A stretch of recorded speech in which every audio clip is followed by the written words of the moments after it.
आप लोग लाडली जी की कृपा से श्री परम पावन महामहिम वृंदावन धाम पधारे, ये सौभाग्य की बात हुई।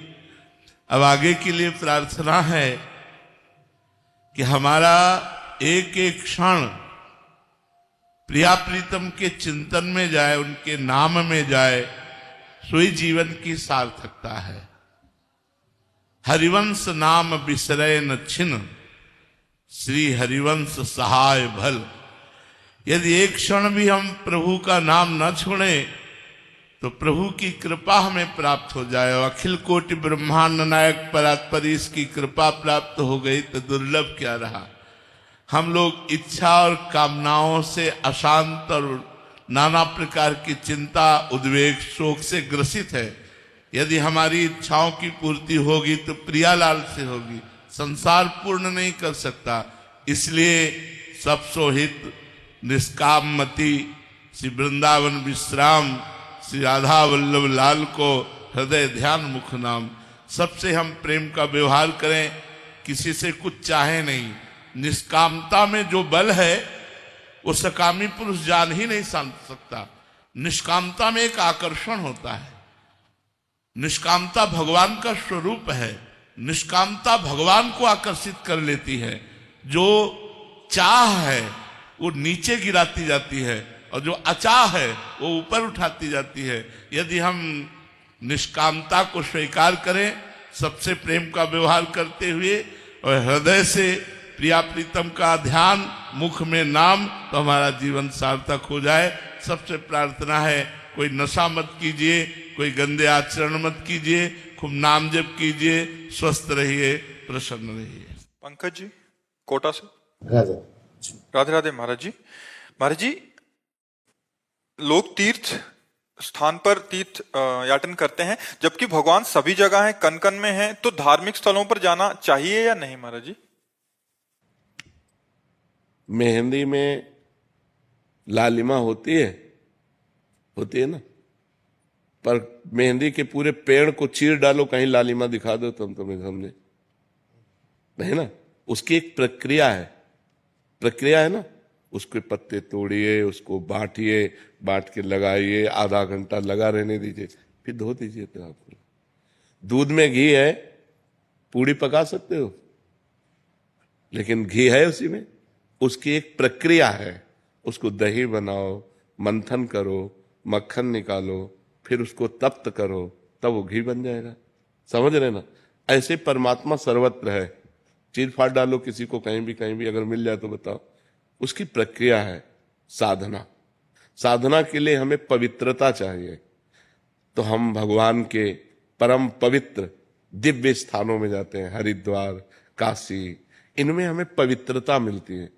जब हमारा हृदय पवित्र होता है तो हमारे अच्छे भाव होते हैं, तो वो भाव भगवान को समर्पित हो जाते हैं और हमें भगवान का अनुभव हो जाता है। जब हमारा भाव बन जाए ना, तो हम कुत्ते से भी भगवान प्रकट कर सकते हैं। हमारा भाव बन जाए तो हम ईंट से भी भगवान प्रकट कर सकते हैं। हमारा भाव ना बने तो भगवान में भी भगवान नहीं दिखाई दे रहे। दुर्योधन का भाव नहीं है भगवान के प्रति, तो श्री कृष्ण को एक बहुत विद्वान प्रवीण यदुवंशी समझता, वो भगवान नहीं मानता। दुर्योधन भगवान नहीं मानता। जब भगवान ने विराट रूप दिखाया तो बंदी बनाने की कोशिश की। वो भगवान को मनुष्य मानता रहा, कभी भगवान नहीं माना। तो बात समझ में नहीं। ये जो तीर्थ बने हैं ये पावर है, अध्यात्म के पावर है। जैसे गंगा जी नहा के आप देखो कैसा लगता है, एकदम फ्रेश, लेकिन नियमानुसार। अब गए कुल्ला कर रहे हो, थूक रहे हो और मल रहे हो, साबुन लगा रहे हो, कोई अनुभव नहीं होगा। गए साष्टांग दंडवत किए, माथा में जल रखा और गए चुपचाप 5, 7, 11 डुबकी लगाई, एकदम बाहर हो गए, देखो एकदम आनंद आएगा। वृंदावन आए, परिक्रमा लगाओ, बिहारी जी के दर्शन करो, किसी का दिया हुआ कुछ खाओ मत, रजरानी लगाओ, नाम जप करो। जब जाओगे तो एक अच्छा अनुभव होगा, एक आनंद अनुभव होगा। अब यहीं आओ, इधर उधर सब गंदगी करो, तो जब जाओगे तो कुछ हाथ नहीं लगेगा। ये परम पवित्र स्थान बनाए गए हैं कि हमको अध्यात्म का सहयोग मिले, हमारे जो गलतियां हो गई, पाप हो गए, वो नष्ट हो जाए। भगवान सर्वत्र है, पर जैसे दूध में सर्वत्र घी है, दूध से काम नहीं चल सकता, उसका प्रक्रिया। तो ऐसे प्रक्रिया का मतलब साधना। तो साधना का प्रारंभ करने के लिए हमें जो पवित्रता चाहिए वो गंगा है, काशी है, जो बड़े बड़े तीर्थ है, इनमें इसीलिए जाया जाता है कि हम गृहस्थ हैं, हमसे कोई ना कोई पाप बन जाते हैं, तो इन तीर्थों में जाने से हमारे पाप नष्ट होते हैं, हमारे पुण्य बनते हैं, हमारा हृदय पवित्र होता है। अवश्य जाना चाहिए, पर जिस पद्धति से रहना उसी पद्धति से रहना। हर तीर्थ में एक दिन उपवास करना चाहिए। अगर 3 दिन वास करे तो एक दिन उपवास करना चाहिए, दूसरे दिन फलाहार करना चाहिए, तीसरे दिन अन्नाहार करना चाहिए। एक दिन तो प्योर पूरा ऐसे जल पे रहना चाहिए या ऐसे कष्ट सहना चाहिए तीर्थों में जाकर। एक दिन उपवास करो, वृंदावन की परिक्रमा करो, बिहारी जी के दर्शन करो, यमुना स्नान करो, यमुना जी के पास बैठकर नाम कीर्तन करो, नाम जप करो, ये कमाओ। जो तीर्थ स्थानों में परम पवित्र भाव कमाए जाते हैं वो एक, लेकिन बड़ा विचित्र है, यमुना किनारे भी बैठकर गंदी बात करेंगे, यमुना किनारे भी बैठकर गंदी क्रियाएं करेंगे, इधर उधर सब गंदी बातें करेंगे, तो धाम का फिर लाभ कहाँ मिल पाएगा। तो समझ पाते हो, जरूर जाना चाहिए। तो महाराज जी जैसे इतने बड़े बड़े तीर्थ स्थल है, कभी कभी वहां पे अनहोनी हो जाती है, इंसान भगवान को पाने जा रहा है। आप हमारी बात सुनो, अनंत जन्मों से भटका हुआ जीव, शरीर तो छूटना ही है, राइट टाइम है शरीर का। और अगर वो हरिद्वार में शरीर छोड़ता है, वो वृंदावन में शरीर छोड़ता है, काशी में छोड़ता है, तो उसे भगवान की प्राप्ति हो जाएगी। कितना बढ़िया लाभ मिला। शरीर तो छूटना ही था, लेकिन शरीर ऐसी जगह छूटा कि भगवान की प्राप्ति हो गई। तो इसमें लाभ हुई कि हानि हुई? लाभ। हाँ, तो हमें नेगेटिव नहीं सोचना, हमें पॉजिटिव सोचना है। काशी है, वृंदावन धाम है, हरिद्वार है, गंगा का तट है, यमुना का तट है, इनके किनारे प्राण निकलते हैं तो जीव की उत्तम गति होती है। प्राण तो निकलने थे, लेकिन यहां निकले, ये उत्तम गति हुई। जैसे आपके 100 रुपया जेब से बिहारी जी के सामने कट गए, तो निश्चित मान लो करोड़ों का नुकसान होना था।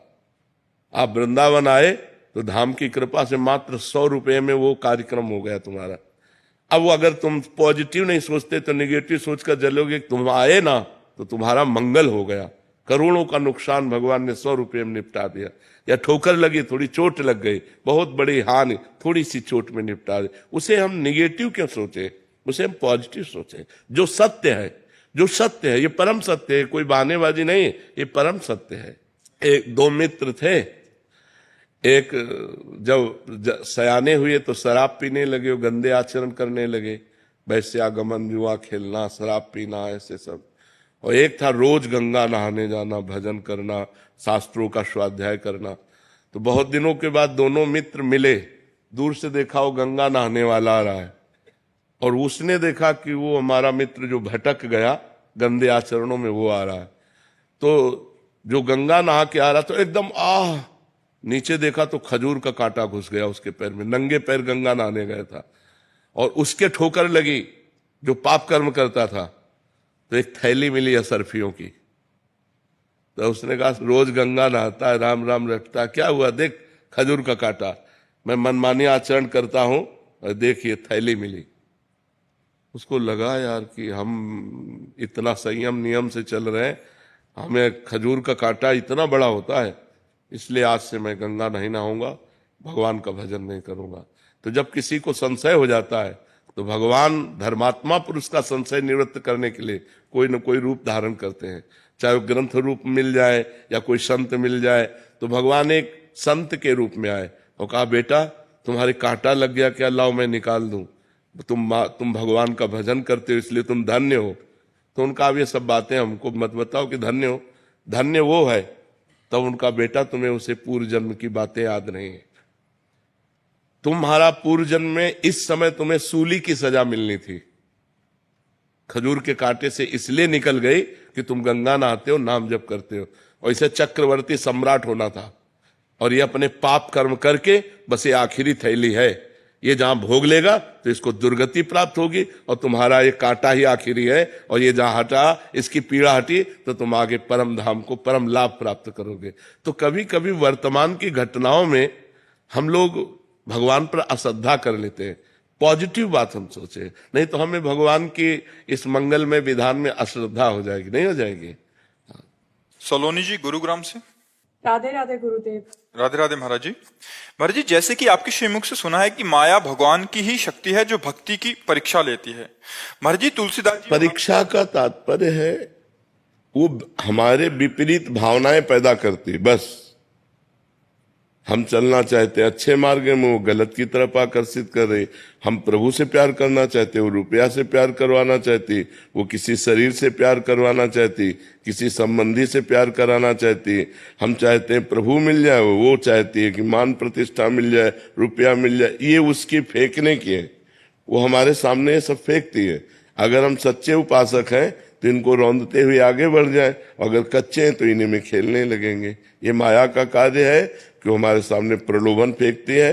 ये भक्ति का कार्य है कि हम वैराग्यवान होकर भगवान की तरफ चलें, अपने लक्ष्य की तरफ चलें। समझ पा रहे हैं आप? और जी आपका प्रश्न था कि हम प्रभु की शरण में हो जाते हैं फिर भी माया हम पे हावी क्यों होती है? क्योंकि प्रभु की ही तो है ना। मम भक्ति मम युवांशो और मम माया, तीनों भगवान की तो है। हम भी भगवान के हैं, माया भी भगवान की है, तो घर के ही घर की बात कर रहे हैं। उसके कोई विपरीत थोड़ी है, किसी और दैवी माया किसी और देवता की थोड़ी है कि हम भगवान की भक्ति करें हमारी परीक्षा ले। नहीं, घर की सामग्री है, पर आप प्यार किससे करते हैं ये देखना होगा आपको। घर में ही सब सामग्री रखी है, घर के ही सब जन है, पर प्यार किससे करते हैं? भगवान कहते हैं ममैवांशो जीव लोके, अय जीव तू मेरा अंश है। और भगवान कहते हैं मम माया दुरत्यया ममैवांशो और मम माया और मम भक्त्या, मेरी भक्ति। तो सब कुछ भगवान का ही तो है। तो हम जब सब कुछ भगवान का जान लेंगे तो माया रहेगी ही नहीं। जब हम कुछ अपना मानते हैं, कुछ पराया मानते हैं, तो माया रहती। मैं और मोर तोर तय माया। नहीं, माया नाम की चीज नहीं है। माँ माने नहीं या माने जो, जिसकी सत्ता ही नहीं उसे माया कहते हैं। सब कुछ भगवान का है। नाथ सकल संपदा तुम्हारी, मैं सेवक समेत सुतनारी। तो माया है ही नहीं, कोई बंधन नहीं, कहीं बंधन नहीं है। मेरे प्रभु में प्रभु का दास, सब कुछ प्रभु का, सब में प्रभु, कहाँ माया?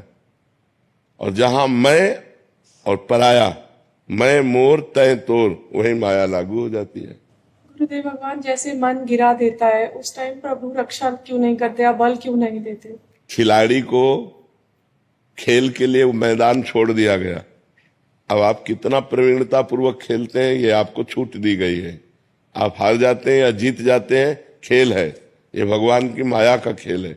कोई माया पराई हो तो भगवान रोक दे। तुम्हारे सामने संसार के भोग रखे हैं और तुम्हारे सामने भगवान का मार्ग रखा है, सत्य का मार्ग। अब भोग वाले मार्ग में आप जा रहे हैं या सत्य वाले मार्ग में, आपको छूट दी गई है। भगवान ने मनुष्य जन्म में ये छूट दिया है। आप पाप कर्म खूब कर लो या पुण्य कर्म कर लो, या पाप पुण्य दोनों से परे भजन कर लो। भगवान ने अवसर दिया, आपको ज्ञान दिया है। ऐसा नहीं कि आपको ज्ञान ना हो कि क्या अच्छा मार्ग क्या बुरा मार्ग। जब आप बुरा मार्ग चयन करते हैं तो आप ही तो चयन कर रहे हैं ना।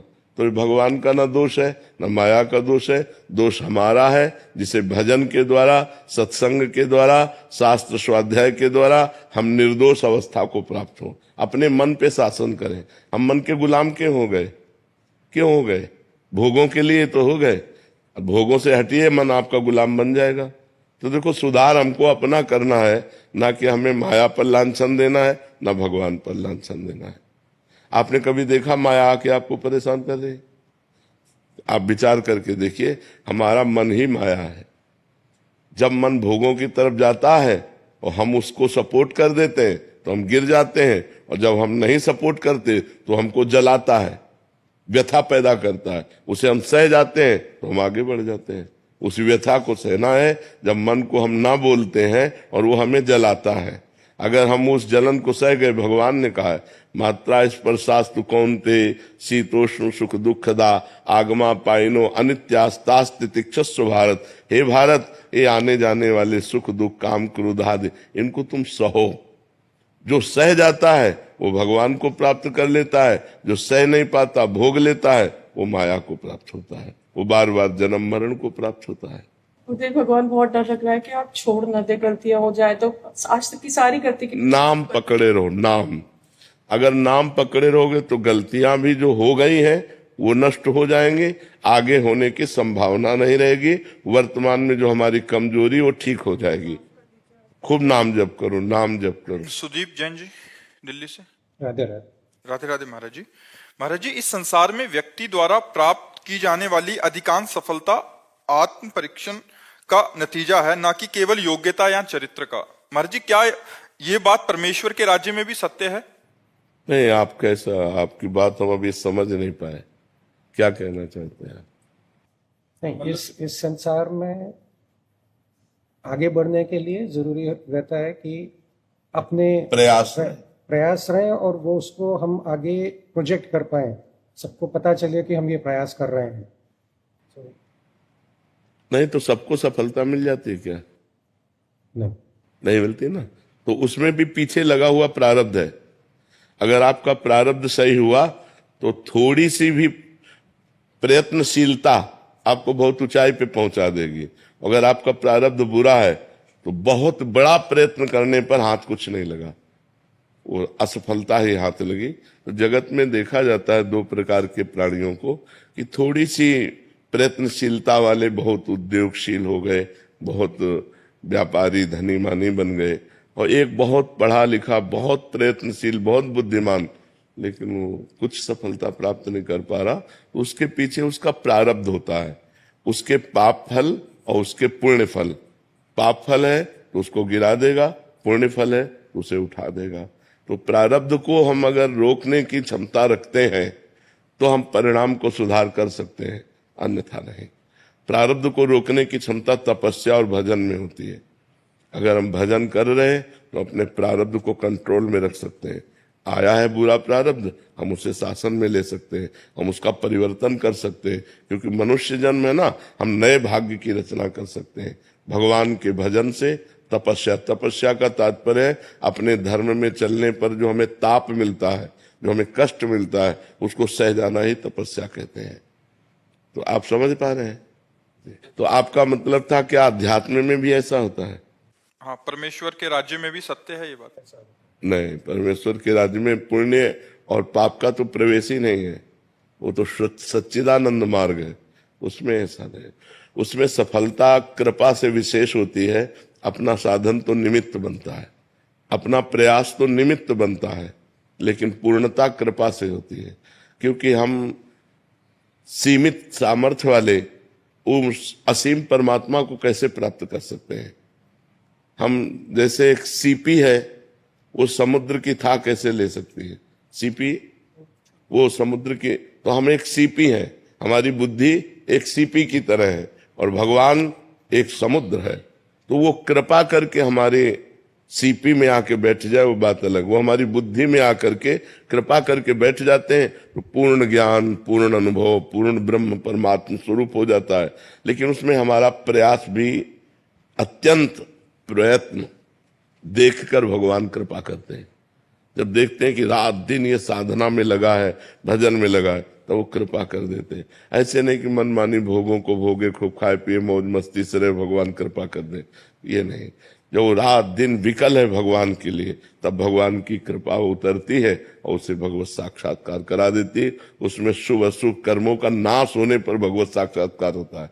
उसमें शुभ अशुभ, लौकिक उन्नति और लौकिक अवनति, इन दोनों में हमारे पूर्व के शुभ अशुभ का बड़ा योग रहता है। लेकिन भगवत प्राप्ति में शुभ अशुभ दोनों का नाश होने पर योग प्राप्त होता है। समझ पा रहे हैं आप?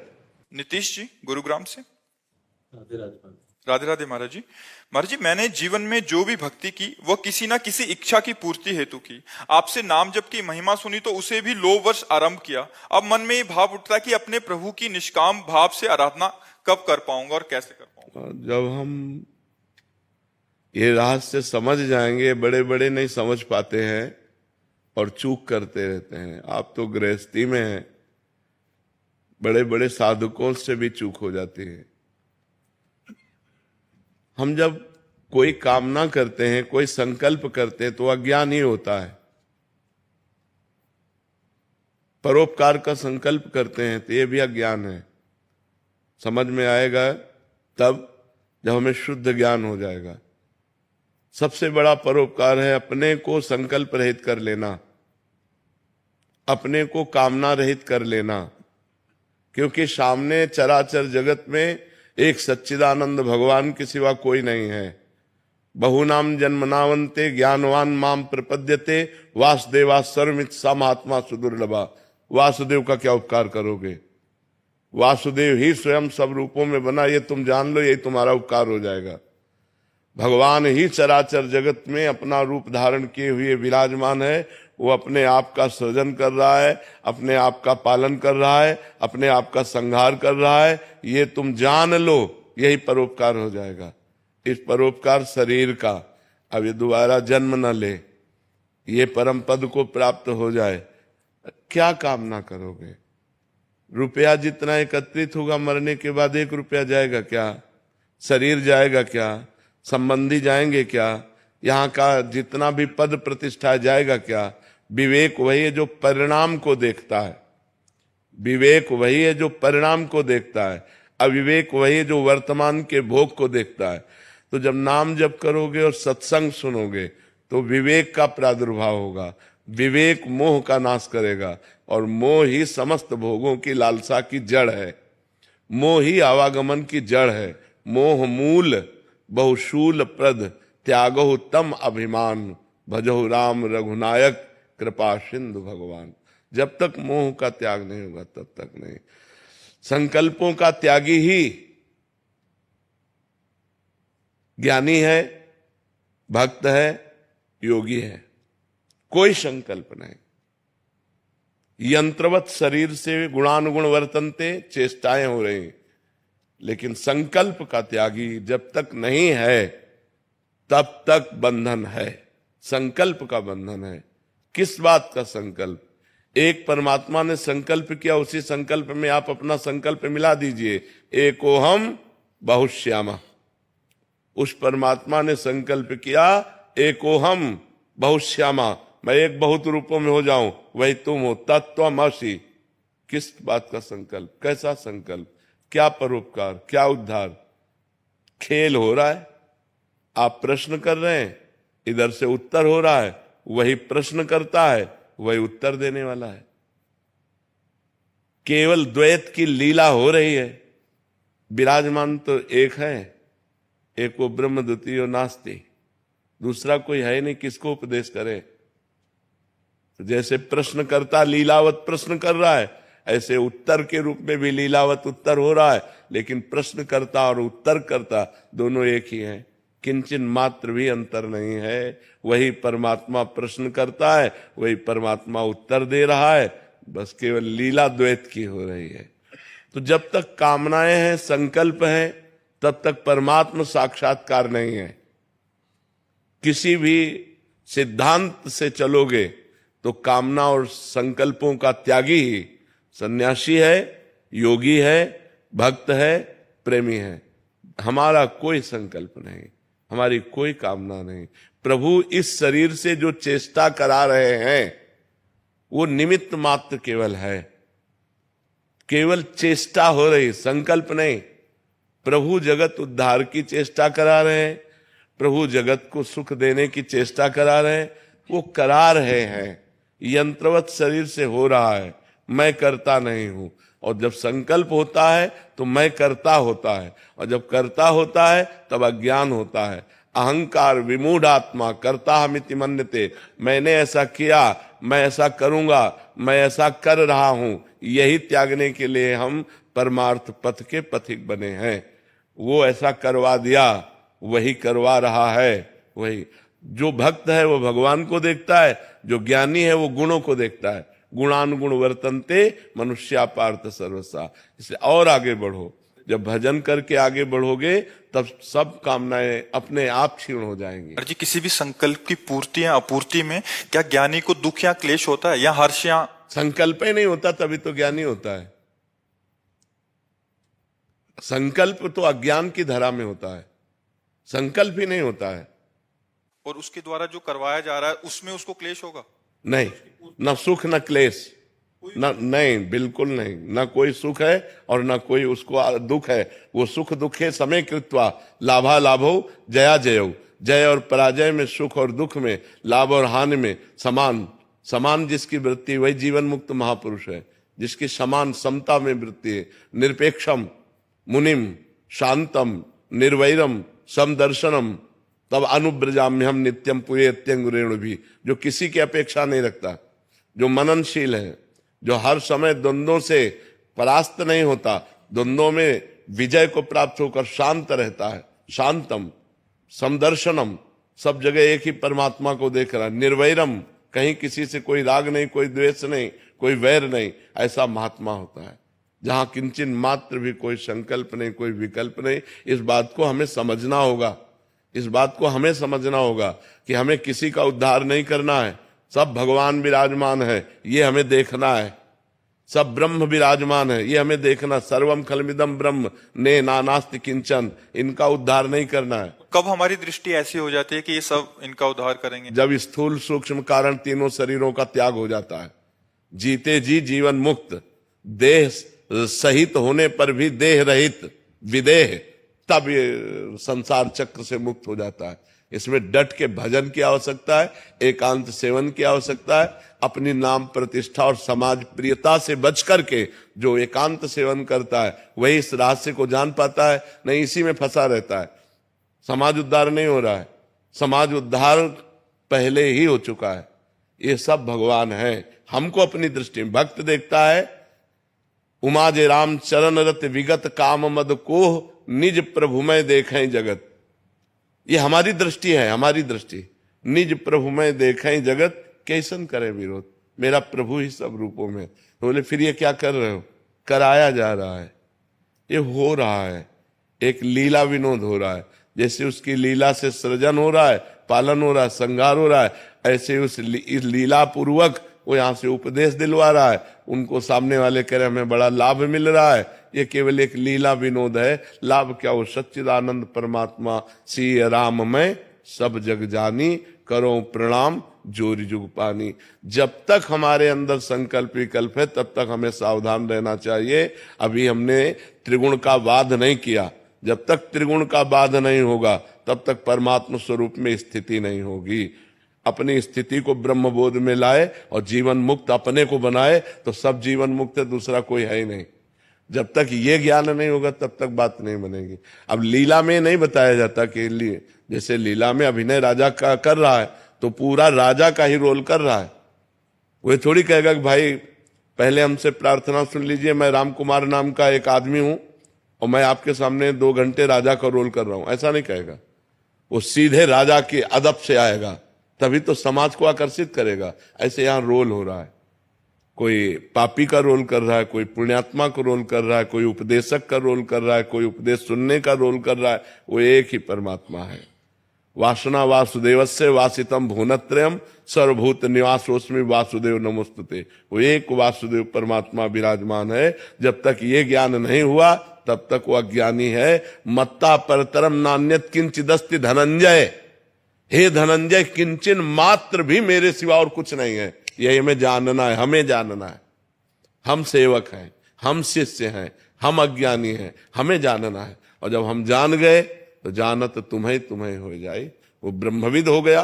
ब्रह्मविद, जो ब्रह्मविद है वो ब्रह्मयु भवति, ब्रह्मविद ब्रह्मयु भवति। और जब ब्रह्मयु भवति तो सर्वं खलमिदं ब्रह्म, सब कुछ ब्रह्म है, सब ब्रह्ममय। किसको उपदेश दे? उसके अंदर उपदेश का भी संकल्प नहीं होता। प्रश्नकर्ता से प्रश्न हुआ, उपदेश शुरू हो गया। जो हुआ उसमें वो करता नहीं है, हो रहा है। स्वाभाविक गुणानुगुण वर्तनते, गुणों से गुण हो रहा है। पर यहां तक पहुंचने के लिए बहुत भजन की आवश्यकता है।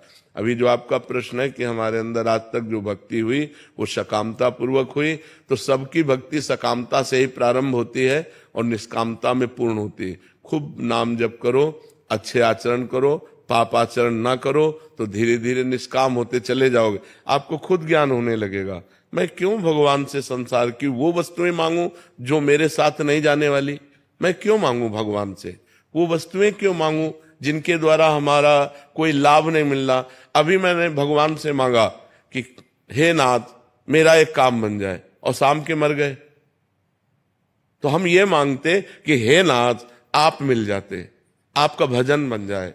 हे नाथ मैं ऐसा समय हमें दो कि अभी तक तो मैं प्रपंच में व्यतीत करता रहा, अब मैं आपका भजन कर लूं, अब आपको पुकारूं, आपका चिंतन करूं। प्रभु मेरे को वो क्षमता दीजिए जिससे मैं आपके संतों की सेवा कर सकूं, आपके भक्तों के संग कर सकूं, आपका नाम जप कर सकूं और आपके लिए अपने कर्तव्य कर्म को करूं।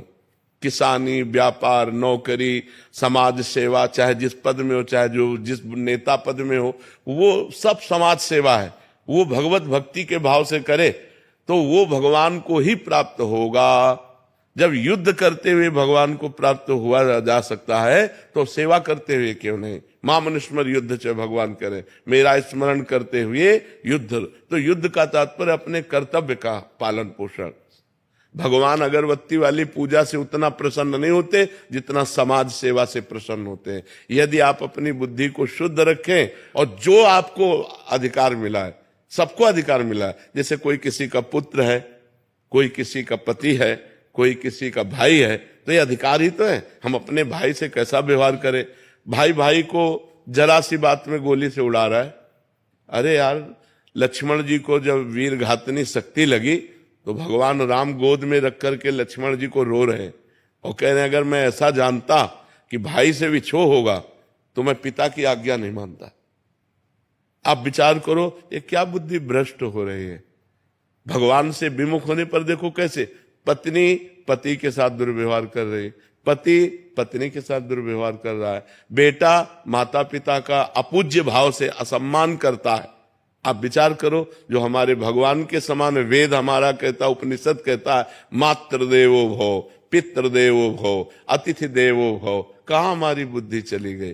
तो हम खूब नाम जप करें, गंदे आचरणों का त्याग करें और इसी जन्म में भगवत प्राप्ति करें, अपने स्वरूप का बोध प्राप्त करें। नहीं तो कोई गुंजाइश नहीं, अब सुअर कुत्ता बनना पड़ेगा। अगर मनुष्य जन्म प्राप्त होकर आपने भजन नहीं किया और केवल कामनाओं में ही फंसे रहे तो पक्का समझ लो नाली का कीड़ा, सुअर कुत्ता, भूत प्रेत क्या बनना पड़े कुछ पता नहीं। हम ही लोग बने हैं, कोई दूसरा नहीं बना। इसलिए होश में रहो, मनुष्य जीवन देव दुर्लभ है, इसको भगवत प्राप्ति के द्वारा पूर्णता करो। मनुष्य जीवन का परम लाभ भजन है, जितना भजन करोगे उतना ही आनंद में रहोगे। आस्था जी पटना से। राधा वल्लभ श्री हरिवंश महाराज जी। महाराज जी, हमारे माई श्यामा जी को राज में माई का क्या संदर्भ है? सखी, निकुंज में सखी को संबोधन किया था, जैसे एरी सखी, ए माई, माई का संबोधन सखी है। देखो माई सुंदरता की सीमा, ए सखी देखो हमारी स्वामिनी जो सुंदरता की सीमा है। सखी संबोधन उसी को माई कहा गया। देखो माई सुंदरता की सीमा। दूसरा पद, देखो माई अबला के बल राशि, अति गज मत निरंकुश मोहन, निरखी बंधे लट पासी। देखो माई अबला के बल राशि। तो माई शब्द का मतलब होता है सखी, सखी संबोधन है। तो जो हमारे माई श्यामा जू को राज, हमारे सखी जू श्यामा जू को राज, माई का संबोधन सखी। हम सखियों का जो स्वामित्व है वो लाडली जू से है। राहु को काहू मने दिए, मेरे प्राणनाथ श्री श्यामा शपथ करो तृणिए। कोई कहीं भी मन लगाओ, लेकिन मेरे प्राणनाथ, हम सखियों के प्राणनाथ श्री श्यामा जी हैं। इसलिए माई शब्द का संबोधन सखी, सहेली, माई, ये सब एक ही शब्द के पर्यायवाची शब्द हैं। शुभम तिवारी जी। राधा वल्लभ श्री हरिवंश। श्री हरिवंश महाराज जी। महाराज जी, सफलता क्या है? सफलता का मूल मंत्र क्या है? क्या हमारी मानी हुई मान्यता की पूर्ति ही सफलता? मनुष्य जीवन के बंधन से मुक्त हो जाना सफलता है। ये जो मनुष्य जीवन है, मना खष्टान इंद्रियाणी प्रकृति स्थान करसती, जो मन 5 ज्ञानेंद्रियों के साथ भोगों में जा रहा है और भोग हमें परास्त कर रहे हैं, इससे मुक्त हो जाना। जो हम जन्म मरण के बंधन में विवश होकर जा रहे हैं, इससे मुक्त हो जाना। काम क्रोध लोभ मोह मद मत्सर, इन पर विजय प्राप्त कर लेना। तो ये मनुष्य जीवन के बंधन से मुक्त हो जाना, भगवान की प्राप्ति करना, ये सफलता है। और इसका मूल जो मंत्र है वो भगवान का नाम है, क्योंकि उसी से बुद्धि शुद्ध होगी, उसी से पाप नष्ट होंगे, उसी से आपको आत्मबल मिलेगा, तभी आप इस मार्ग में चल पाएंगे। तो प्रेम मूल यह नाम है। प्रेम का मूल, ज्ञान का मूल नाम ही है। जितना जो नाम जप करता है उतना ही ज्ञानी हो जाता है, उतना ही प्रेमी हो जाता है, उतना ही वो संसार से विजय प्राप्त कर लेता है। और भजन नहीं है तो केवल बुद्धि का विलास मात्र है, वो माया पर विजय प्राप्त नहीं कर सकता, वो इन विकारों पर विजय प्राप्त नहीं कर सकता, वो इन विकारों में ही बार बार गिरता रहेगा। समझ पा रहे हैं आप? नाम जप की चाह कैसे प्रकट होती है? नाम जप से ही हो जाती है। जब हम बार बार नाम जप करते हैं तो हमारी चाह भी नाम ही प्रकट कर देता है। नाम जपने वाले को कुछ भी और अन्य साधन की जरूरत नहीं, वही चाह प्रकट कर देगा, वही रुचि प्रकट कर देगा, भगवान के मिलन की चाह पैदा कर देगा, भगवान को मिला देगा। सुमिर पवन सुत पावन नामू, अपने बस कर राखे रामू। भगवान के नाम के बल से हनुमान जी ने भगवान को अधीन कर लिया।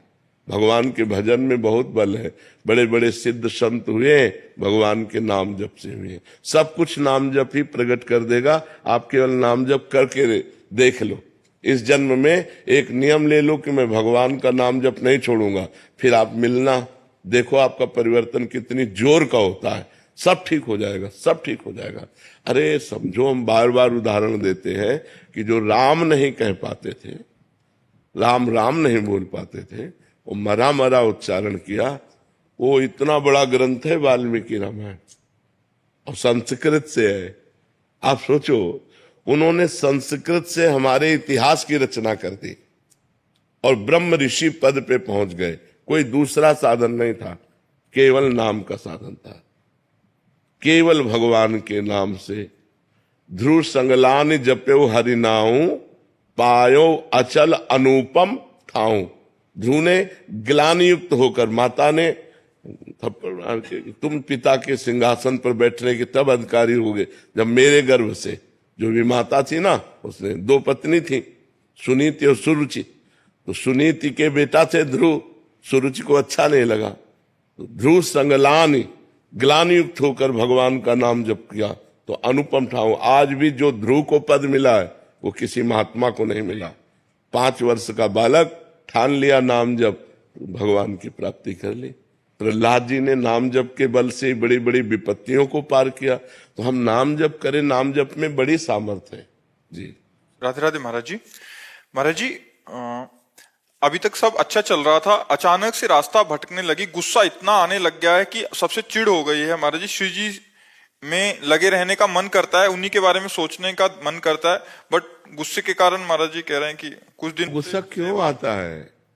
गुस्सा प्रभु जैसे तिलक लगा लिया माथे पे, तो घर मतलब मायके वाले बोलते ओ पाखंड, उबास ले रही हो तो बोलते हो, जैसे आपने बोला कि राधा राधा, सब में राधा राधा बोलो, ओहो ड्रामा, मतलब ऐसा ऐसे बोलते हैं सब। तो हाँ, बिल्कुल बिल्कुल बिल्कुल। तो हम आपको एक उपाय बताएं।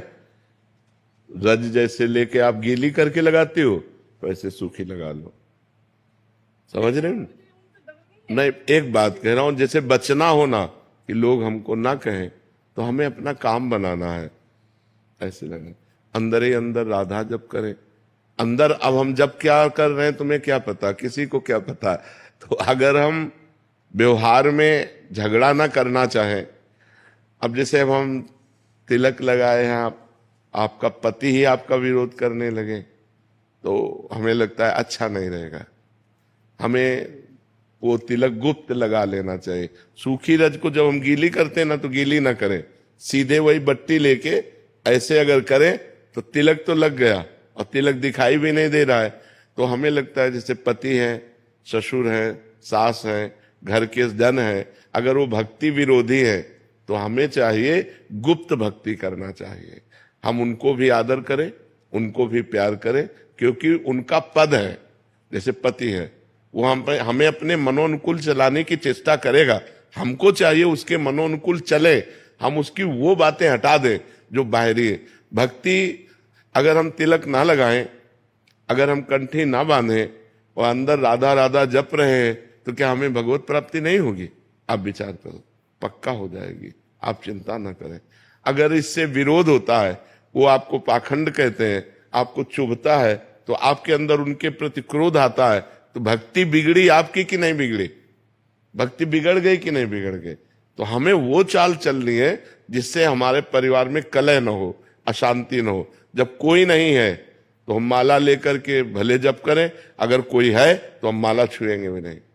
हम दिखाना बिल्कुल नहीं है कि हमें भक्ति कर रहे हैं, क्योंकि जहां विरोध हो वहां ठीक नहीं तो आपको रोज गुस्सा आएगा तो आपकी भक्ति बचेगी नहीं। गुस्सा आ रहा है प्रभु जी बहुत। तो फिर भक्ति बचेगी कहाँ? त्रिविधम नरकस्येदम द्वारम नाशन मात्मना कामा क्रोधा तथा लोभा तस्मात् देत्रयम् त्यजेत। ये 3 त्यागने हैं, काम क्रोध लोभ। अब हमें गुस्सा आ रहा, अपने पति पे गुस्सा आ रहा, सास ससुर पे, तो हमारी भक्ति क्या रहेगी? भक्ति गुस्सा नहीं सिखाती, भक्ति प्यार सिखाती है, भक्ति प्रेम सिखाती है, भक्ति विग्रह नहीं करवाती, भक्ति मंडन करवाती, जोड़ती है। भक्ति जब भगवान को जोड़ लेती है तो इंसान को जोड़ने की क्या बात है? तो मुझे लगता है आपको सुधार करना चाहिए, उनको सुधरना नहीं, आपको सुधरना है। आप भक्त हो, आप बात समझ सकते हो, वो भक्ति का विरोध करते हैं, वो भक्त की बात नहीं समझ सकते। आप वो आचरण करो जिससे परिवार वालों को क्षोभ ना हो। पति को कोई मतलब वो भी शरणागति है, 2 साल हो गए, मुझे 1 साल हो गया। तो जो मायके वाले ना, तो वो बड़ा परेशान सा लगता है। मायके वालों से क्या लेना देना है? मेन पॉइंट तो ससुराल वालों से है। तो मायके वालों से क्या लेना देना है? तो बोलते हैं ना नहीं, अब हटो। जब ससुराल में आ गए तो मायके वाले क्या, मायके में थोड़ी रहना तो है पति सास ससुर के बीच में, हमें वहां माहौल बनाना है। पर मायके वाले से तो कुछ भी कहते रहे, ऐसे करो। नरेंद्र सिंह रावत जी। श्री हरिवंश महाराज जी, गुरु दीक्षा के लिए कब प्रयत्न करना चाहिए और दीक्षा होने के बाद किन किन बातों का? आज ही प्रयत्न कर लेना चाहिए, पता नहीं कल जिए कि न जिए। अगर विवेक की बात पूछो तो आज और अभी इसी क्षण गुरु का वरण करके भजन करना शुरू कर देना चाहिए, शाम मिले कि ना मिले। हम जैसे कह दे कि अब कल गुरु मंत्र लेंगे, तो कल तक हमें भरोसा नहीं है कि मृत्यु जीने देगी कि नहीं जीने देगी। जी जाए भगवान की इच्छा, नहीं तो हमें भरोसा नहीं है कि कल तक जिएंगे कि नहीं जिएंगे। इसलिए कबीर साहब ने कहा, काल करे सो आज कर, और आज करे सो अब, पल में परलय होएगी, बहुरी करोगे कब। अच्छा, गुरु मंत्र लेने के लिए योग्यता की जरूरत नहीं होती, समर्पण की जरूरत होती। हम जैसे नीच पामर अधम है, भगवान का हूं, मैं गुरुदेव का हूं, इसकी जरूरत होती। योग्यता की जरूरत नहीं होती कि ये लक्षण हो तो शिष्य बनना चाहिए। वो लक्षण सब आ जाएंगे जब समर्पण होने से। लोहा कभी सोना नहीं बन सकता, लेकिन पारस का कमाल, पारस छू गया तो सोना बन गया। ऐसे हम कभी सद्गुणी नहीं बन सकते। गुरु कृपा हो गई तो वो सद्गुण आ गए जिससे श्री कृष्ण रीझ गए, जिससे भगवान करुणा कर दिए, कृपा कर दिए, वो सद्गुण आ जाते हैं गुरु कृपा से। तो हमारा भाव ये होना चाहिए कि हमें बहुत शीघ्र गुरु का वरण करके नाम जप करना चाहिए। जितनी जल्दी भगवान कृपा करे हमें गुरुदेव मिल जाए और हम खूब नाम जप कर लें। मृत्यु के पहले अपना काम बना ले, जिस काम के लिए आए हैं। हम यहाँ भगवत प्राप्ति के लिए आए हैं। मानव जीवन अच्छे आचरण करके भजन करते हुए श्री कृष्ण प्राप्ति के लिए है। समझ पा रहे हैं? तो जब हमारा प्रबल भाव बन जाए, हमें गुरुदेव का वरण कर लेना चाहिए, ज्यादा इंतजार नहीं करना चाहिए, नहीं तो मृत्यु का कोई भरोसा नहीं है, कब हमारे शरीर को छीन ले। तो मान लो अभी गुरु मंत्र लिया, अभी प्राण निकल गए तो अभी भगवत प्राप्ति हो जाएगी। अभी गुरु मंत्र लिया और उसी को जपने लगे और हमारे प्राण निकल गए तो अभी भगवत प्राप्ति हो जाएगी। इसलिए हम चाहें कि हमारा कोई सेकेंड भगवान से विमुख न जाए, कोई मिनट भगवान की स्मृति रहित न हो। 2 साल से मैं यही सोच रहा था कि दीक्षा लूं या ना। सोच रहा था। हाँ, ये गलत काम थोड़ी है, गलत काम को लंबा ताड़ा जाता है। मुझे ऐसा लग रहा था मेरे अंदर ये विकार, मतलब नहीं तो हमारी बात समझे आप। हाँ, कि हम जैसे हैं। अब विकार दूर कब होते हैं? जब भगवान का नाम जप करते हैं, गुरु की शरण में होते हैं, साधु संग करते हैं, तभी तो हमारे दुर्गुण नष्ट होते हैं। हम दुर्गुण नष्ट करके सदगुरु की शरण में जाएं, ऐसा तो असंभव है। सदगुरु की शरण होने पर दुर्गुण नष्ट हो जाते हैं, ये संभव है। तो हमें लगता है हम जैसे हैं, जैसे गंदे हैं, ऐसे ही हम शरण में हो जाए तो हमारा काम बन जाएगा। जितेंद्र कुमार जी यमुनानगर से। श्री श्री हरिवंश महाराज जी, गुरुदेव भगवान, जब महाराज जी आपके सत्संग में इन्होंने सुना है कि जब आवास की यहाँ अव्यवस्था हो गई थी और पूरा आपको हर जगह से निकाल दिया गया था, तो आपके मन में एक बार आया था कि चलो अभी काशी चलते हैं। तो फिर मतलब उस समय लाडली जू जो मदन मोहन वहां के आपको महाराज जी, वो महाराज जी कह रहे हैं कि इसे भगवत साक्षात्कार कहते हैं या भगवत साक्षात्कार मतलब नहीं, ये छुपा छुपी का खेल कहते हैं। भगवत साक्षात्कार ऐसे होता है, साक्षात प्रभु बैठे हैं, मुझे पता है मेरे प्रभु हैं, प्रभु रूप में है। और बात में वो तो बालिका रूप में थे। जीवन में ऐसी 50 घटना घट चुकी हैं जिनमें भगवान छुप छुप के खेलते हैं। ये छुप छुप के खेलना भगवत साक्षात्कार नहीं, पर ये भगवत साक्षात्कार की योग्यता है। भगवत साक्षात्कार की योग्यता है, पर भगवत साक्षात्कार ऐसा नहीं। श्री जी आएंगी तो श्री जी के रूप में आएंगे और साक्षात बात करेंगे। अभी वो बालिका के रूप में आई। श्री जी का जो स्वरूप है, जो सौंदर्य है, उसके लिए क्षमता भी तो चाहिए देखने की। भगवान श्री कृष्ण के चरणों से जो तेज निकलता है वो सहस्त्र सूर्य कोटि संप्रभा, हजारों सूर्यों के, करोड़ों सूर्यों के समान तेज। एक सूर्य को तो देख नहीं सकते और एक साथ करोड़ सूर्यों का तेज श्री कृष्ण के चरणों से निकल रहा है, हम कैसे देख पाएंगे? तो भजन करते करते क्षमता आती है उस महाप्रकाश, उस तेज पुंज परमात्मा को देखने की। वो दिव्य दृष्टि देते हैं, तब वो साक्षात्कार होता है। इसीलिए अपने भक्तों के साथ नॉर्मल रूप रख करके, लड़की का रूप रख लिया, बालक का रूप रख लिया, वृद्ध का रूप रख लिया, संत का रूप, तो अरे ये तो भगवान थे। जब चले गए तो अरे ये तो भगवान थे, ये तो श्री जी थी, पक्का श्री जी थी, और हृदय आनंद में लबालब डूब रहा है। अब वो धीरे धीरे क्षमता बढ़ती चली जाती है, फिर वो अपने रूप में आ जाती। अगर वो अपने रूप में आ जाए तो अभी प्राण निकल जाए। प्राणों की क्षमता नहीं कि देख सके। एक घटना है, श्री कृष्णदास जी वल्लभाचार्य जी के शिष्य, श्रीनाथ जी के अधिकारी थे, सेवाधिकारी। तो सेवा के लिए आगरे जाया करते थे, सामग्री, बहुत सी सेवा सामग्री लेने, और अधिकारी थे, खूब ऐश्वर्य धन था। तो एक दिन गए तो देखा बहुत से लोग मंडलाकार घेरे हुए और नाच गाना हो रहा है। तो कौतुक में उन्होंने कि कौन नाच रहा है? तो देखा तो एक नवीन वैश्या बड़ी सुंदर और बड़े हाव भाव से नृत्य कर रही थी। कोई 5 का नोट, कोई 10 का नोट जैसे ऐसे दे रहे, तो वो नजदीक लेने आती थी। कृष्णदास जी ने उस पर दया की कि संसारी लोगों को रिझा रहे, अगर ठाकुर को रिझा ले तो इसका जीवन कृतकृत्य हो जाए। तो उन्होंने स्वर्ण मुद्रा निकाली। जब स्वर्ण मुद्रा देखी तो भागती चली आई और आकर के अपने जो अदब करती है, अदब उन्होंने स्वर्ण मुद्रा दिया और कहा अगर हमारे डेरे पे नाचने आ जाओ तो तुमको 100 मुद्राएं देंगे सर। तो कहा आदेश करो, कहाँ तुम्हारा डेरा है? बोले हम अमुक जगह रुके हैं। तो अपने परिकर सहित गई। तो उनका तुम्हें यहाँ नाचना नहीं, केवल हमसे बात करनी। हमारे बादशाह हैं, अगर हमारे बादशाह के सामने तुम नाच दो तो तुम्हें 1000 मुद्राएं देंगे। अरे उनको बताओ कब? तो उनका अभी, पर 1 महीना हमारे साथ रहना होगा। तो उन्होंने जो उनके बजाने वाले थे उनको पर्याप्त मुद्राएं दी और वैश्या को लिया और आ गए। गिरिराज जी में जब ये हुआ कि कृष्णदास भंडारी जी, अधिकारी जी वैश्या को लेके आए, तो सब गलत सोचने लगे। उन्होंने मानसी गंगा, राधा कुंड सब जगह स्नान करवाया और उसको पद सिखाया, जो आचार्यों के पद हैं, और भावभंगियां तो उसको आती ही थी। और एक दिन 1 महीने के बाद फिर ले गए, बोले आज अपने बादशाह के पास ले चल रहा हूं, वैसे ही अदब से करना जैसे बादशाह से किया जाता है। श्रीनाथ जी गिरिराज जी में विराजमान थे, श्रीनाथ जी के सामने गए और देखो कहा क्या, आगरे से हम आपकी सेवा की वस्तु लाते हैं, इस बार ये सेवा की वस्तु लाए हैं, आप इसे स्वीकार करो। जे उसने जोहार करके प्रणाम करके और पद गाया और नाचा, और नाच करके जे ही ऐसे किया ते ही श्रीनाथ जी अपने रूप में, बस रूप देखा धड़ाम से गिरी, मर गए।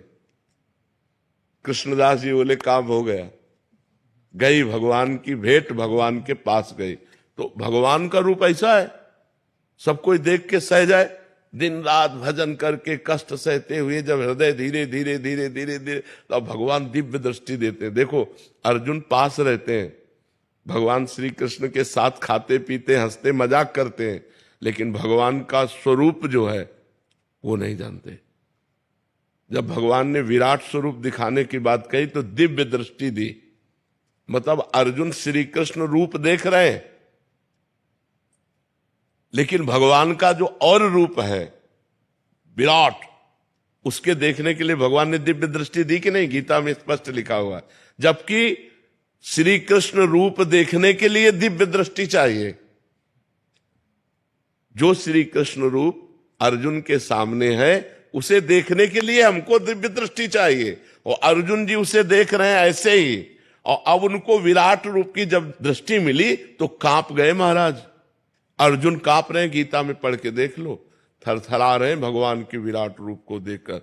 तो जो साक्षात्कार है वो दिव्य दृष्टि से होता है। इसीलिए भगवान अपने भक्तों के साथ लीला करते रहते, छुप छुप के किसी न किसी रूप में आकर उनको दुलार कर जाते, उनको प्यार कर जाते, और बाद में अनुभव कराते कि यार ये तो भगवान है।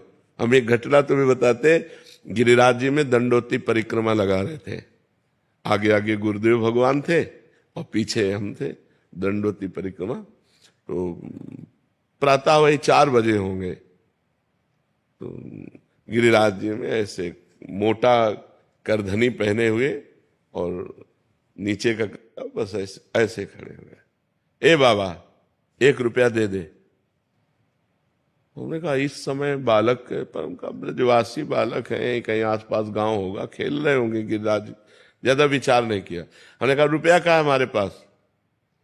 बस ऐसे कमर में अंगोछा में से रुपया बांधे हुए थे, क्योंकि श्री जी साथ रहते हैं तो भोग लगाने के लिए केला है, फल है, कुछ न कुछ खरीदना होता था। तो ए बाबा झूठ बोले बाले, तो कहा यार इसको कैसे पता चल गया? अंगोछा खोला और उससे रुपया निकाला, उसको दिया, और वो ऐसे मुस्कुरा के चल दिए। अब हमारी दंडोती रुक गई। गुरुजी के पास गए, उनका महाराज जी एक बालक कैसे? बोले यहाँ बालक कैसे? यहाँ कोई आसपास गांव तो है नहीं, गिरिराज जी ही थे, वही लीला विनोद। अब पश्चाताप हुआ, यार गिरिराज जी थे, अब लपेट कर जाते, अगर ये हमें पता होता कि ठाकुर जी है तो अब गले। तो ये ऐसे छुपा छुपी सैकड़ों बार खेलते अपने जनों के साथ, पर वो साक्षात्कार नहीं माना जाता। साक्षात्कार माना जाता प्रभु प्रभु के रूप में आकर साक्षात दर्शन देते हैं। ऐसे छुपा छुपी के खेल तो बहुत खेलते हैं। जब पूरा जीवन भगवान को अर्पित है तो कहीं न कहीं किसी न किसी रूप में, जहां जहां मेरा भक्त चरण रखे वहां वहां रखूं हाथ, पीछे पीछे मैं फिरूं, कभी न छाड़ूं साथ, बिल्कुल ऐसे। और एक भक्ति दीप महाराज जी थे, तो यहाँ वृंदावन में जब हम परिक्रमा लगा के आए तो यमुना किनारे बैठे हुए थे, तो उन्होंने, बड़े सिद्ध महापुरुष हैं, उन्होंने कहा कि बाबा तुम्हें श्री कृष्ण के दर्शन हुए? तुम कहा नहीं महाराज जी। बोले नहीं हुए? गिरिराज जी की परिक्रमा में तुम्हें नहीं हुए? तुम कहा वो 1 बालक रुपया, ऐसा अनुभव तो हमको भी हुआ कि प्रभु हैं, पर अरे बोले प्रभु ही थे। अब उनको किसने बात बताई? अपने आप, मतलब जो ही हम दंडोती लगा के आए और उनसे मिले तो पहले ही वो हमें ये बात। तो ऐसी घटनाएं भगवान भक्तों के साथ करते रहते हैं, पर इसे साक्षात्कार नहीं कहते। साक्षात्कार कहते हैं बिल्कुल जिस रूप की हम आराधना करते हैं उसी रूप में आकर के मिलना। वो अगर उस समय कृपा करे और हमको जना दे, सोई जाने जो दे जनाई, तो नहीं, जब वो छुप के आएंगे तो नहीं जनाएंगे। तो उस समय उनके जो चरण चिन्ह है वो रहेंगे। अगर चरण चिन्हों से उनकी पहचान हो सके किसी तरीके से, तो प्रभु वो ऐसी लीला करते उस समय बुद्धि काम नहीं करती। जैसे जब ये कि अब हमारी बास की तो व्यवस्था थी नहीं, गरीब बाबा जी, तो ऊपर जाकर मदन मोहन जी का मंदिर है ना, ऊपर शिखर के पास, दोपहर का समय था। अब एकांत समय तो एकदम आर्त भाव आया, रोए कस के कि हमें वृंदावन वास नहीं मिलेगा, क्योंकि हमारा कोई परिचय नहीं, हमारे पास अर्थ नहीं, और आश्रमों में अलग व्यवस्था होती है। वो बहुत रोए। फिर आया चलो अब काशी चलते हैं, क्योंकि अब वहीं घाटों पे जीवन व्यतीत हो रहा था। जे ही नीचे उतर के आए तो इतनी बड़ी गोरी सी बालिका, हम उस समय लाल वस्त्र, भगवा वस्त्र पहनते थे, ऊपर का वस्त्र का छोर पकड़ा और वह घूमने लगी ऐसे और कह रहे थे जाएगो बाबा, जाएगो बाबा। तो नए नए हम आए थे तो ब्रजभाषा तो समझ में आए थे, कह रहे थे जाएगो। तो हम कहा यहाँ किसी गोस्वामी की बच्ची होगी, और ऊपर से रो के आ रहे थे तो कहीं कोई रति थी नहीं। हम कहा यहाँ किसी गोस्वामी की बच्ची होगी, खेल खेल में ऐसे पकड़ रहे। तो हम कहा जा, हट जा बच्चा, हट जा बच्चा। बोले जाएगो बाबा। और हम उस समय ये समझ ही नहीं पा रहे कि ऊपर हम बात करके आ रहे हैं प्रभु से और इधर हमसे प्रश्न किया जा रहा है, और ऐसे चल दिए। जो ही हम गए तो जिस आश्रम में रुके थे वहां एक संत खड़े थे। उन्होंने कहा बाबा तुमको बुलाया है। तो हम कहा हम तो जानते नहीं। बोले तुम्हें देखा है, वो बुला रहे हैं।